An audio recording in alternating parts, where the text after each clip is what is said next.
What's up guys, Johnny here, and I just got back from watching one of my most anticipated movies of 2016, none other than Batman v Superman. So this is going to be my review slash first impressions of Batman v Superman. Let's just jump right into this. I'm going to go ahead and start off with one of the things I loved about the movie, and that was Batman. Holy shit. Remember that time when Ben Affleck was first announced to be playing Batman in the DCCU, and people across the land were like, fuck that. Well, as it turns out, he might just be the most amazing part in this movie. In fact, in my opinion, he definitely is. Not only is his performance great, but the Batsuit is perfection. The best Batsuit we've seen on the big screen.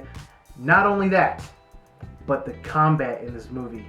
Whew, it is so good. Whereas in the Nolan trilogy of Batman films, I felt like those fight scenes were the weaker portions of those movies.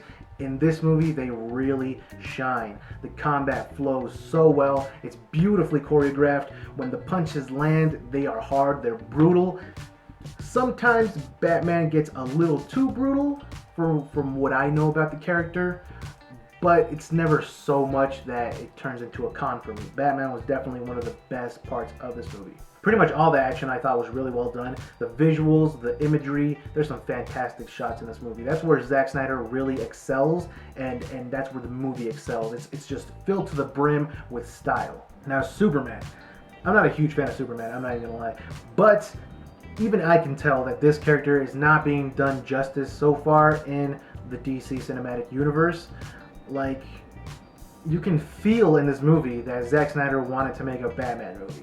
He wanted to make a Batman movie. He already made Man of Steel, but he wanted to make a Batman movie now, and he had to settle for Batman v Superman because the whole time, like, the spotlight feels like it's on Batman. Like, that's the star of the show, and Superman is just in the background.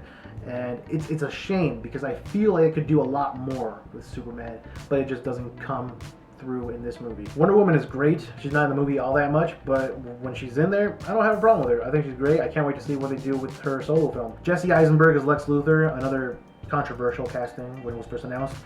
I appreciate what he was doing. You can tell that he was giving it his all in this role, and he was really trying something new and different. But the end result, how it came across on the screen, it just didn't do much for me. It wasn't what I really wanted to see out of a Lex Luthor in this cinematic universe. This movie has a lot going on. It's not just Batman v Superman and their conflict. There's Wonder Woman, there's Doomsday, there's Batman's backstory being introduced for the first time in this DCCU. There's Lex Luthor and what he's doing.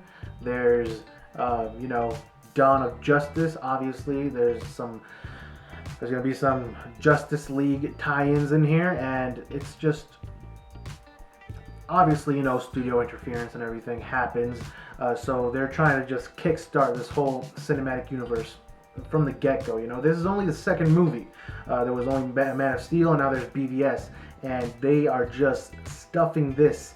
It's chock full of all these different elements, when I think if it had just been Batman v Superman, just those two characters trying to resolve this conflict they have with each other, that would have made for a fantastic superhero movie, and it would have still made bank at the box office because it's fucking Batman v Superman. It's these two icons going head to head. So I just wish it had been just a smaller movie, just Batman v Superman. I think the story would have been more focused, and it would have been a better movie for it, because the story structure is pretty much all over the place in this movie. And Zack Snyder, like I said, the movie excels in action, style, imagery, but Zack Snyder has always been, in my eyes, a director that's more style over substance, and it definitely shows in this movie because the story structure, the editing, it's all over the place, man. It's all over the place. I just feel like they jumped into this cinematic universe thing too quickly. It was gonna happen regardless. But instead of letting the universe grow on its own and just gave it room to breathe, they felt the need to just shove everything in your face immediately. This is only the second movie in the DCCU, but still they were like, this shit is gonna be special, and here's why it's gonna be special, and boom, here you go, and like all these different elements, and it's almost, sometimes it's a little bit too much. It's kind of like how I felt about Age of Ultron, Avengers Age of Ultron. I hate to draw comparisons, but it feels like Avengers Age of Ultron, you know, which was still an enjoyable movie for me, but there was so many things it was trying to set up that it felt the movie itself lost focus, and that's pretty much what dragged it down, and it's pretty much the exact situation in this movie. I'm still excited, you know, don't get me wrong, I'm still excited to see where this cinematic universe leads. These solo movies like Flash, Aquaman, the future solo Batman movie, which I'm super excited about after seeing Batman in this movie. I can't wait to see how those turn out, but I just hope that WB doesn't, you know, settle for this level of quality, because this movie's not a bad movie. It's not a bad movie. There's some great stuff in here. Just it's all over the place. It's not cohesive. You know, it's great stuff that would have been better if it had more focus. I've said that like 5 times in this review. But yes, in conclusion, it didn't have enough focus. So anyways, guys, those are my thoughts on Batman v Superman. It wasn't a bad movie, but for being in my top 10 most anticipated movies of 2016, it did not meet my expectations. If I had to give it a rating, I'd probably give it a 3 out of 5. I don't do a 10-point scale because I feel like everything below 5 is just terrible. So I just do a 5-point scale. So yeah, 3 out of 5, you know, it was fine. It was a fine movie. So there you have it. I know it hasn't been out for too long, but if you guys have already watched it, please let me know what you thought about it. I'm really interested in knowing. And as always, thanks for watching, guys. I'll see you guys next time.